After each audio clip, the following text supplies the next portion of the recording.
Hi everyone, আসসালামু আলাইকুম। আপনারা সবাই কেমন আছেন? আশা করি সবাই অনেক ভালো আছেন।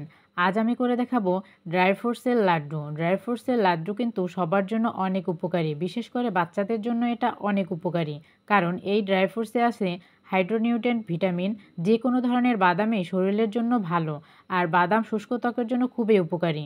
শুধু সৌন্দর্যের জন্য নয়, স্বাস্থ্য রক্ষায়ও বেশ উপকারী। তো ড্রাই ফ্রুটসের উপকার বলে শেষ করা যাবে না, তাই আজকে করে নিলাম ড্রাই ফ্রুটসের লাড্ডু। চলুন তাহলে শুরু করা যাক। ড্রাই ফ্রুটসের লাড্ডু তৈরি করার জন্য আমি এখানে 1 কাপ খেজুর নিয়ে নিলাম, সাথে নিয়ে নিচ্ছি হাফ কাপ কিশমিশ। এখন খেজুরগুলো থেকে বিচি বের করে আলাদা করে নিচ্ছি। তো সবগুলো খেজুর থেকে বিচি আলাদা করা হয়ে গিয়েছে। এখন নিয়ে নিলাম একটি ব্লেন্ডার জার, আর তার মধ্যে দিয়ে দিচ্ছি বিচি বের করে রাখা খেজুরগুলো, আর সাথে দিয়ে দিচ্ছি কিশমিশ।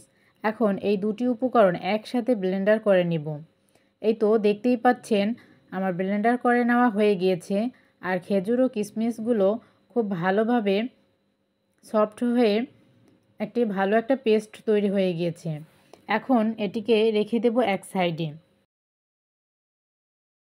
এখন নিয়ে নিচ্ছি হাফ কাপ কাজু বাদাম, হাফ কাপ কাঠবাদাম, হাফ কাপ পেস্তা বাদাম, আর নিয়ে নিচ্ছি হাফ কাপ বাদাম।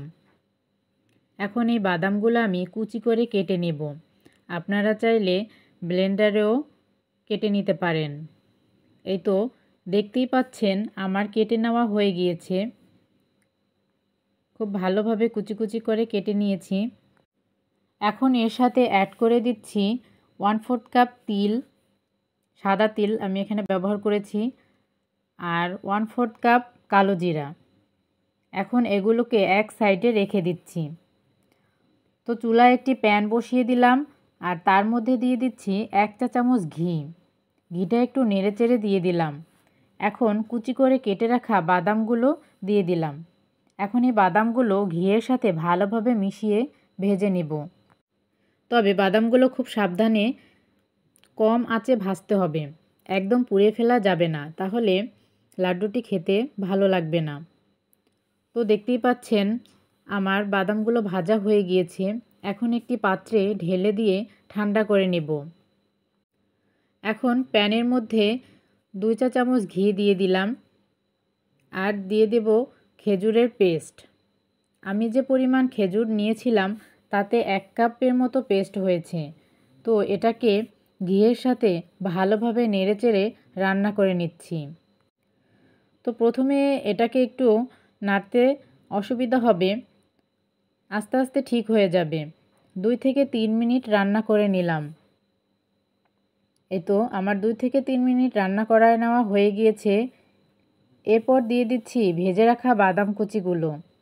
এখন খেজুরের সাথে বাদাম ভালোভাবে নেড়েচেড়ে মিশিয়ে নেব, আর 2 থেকে 3 মিনিটের মতো রান্না করে নেব।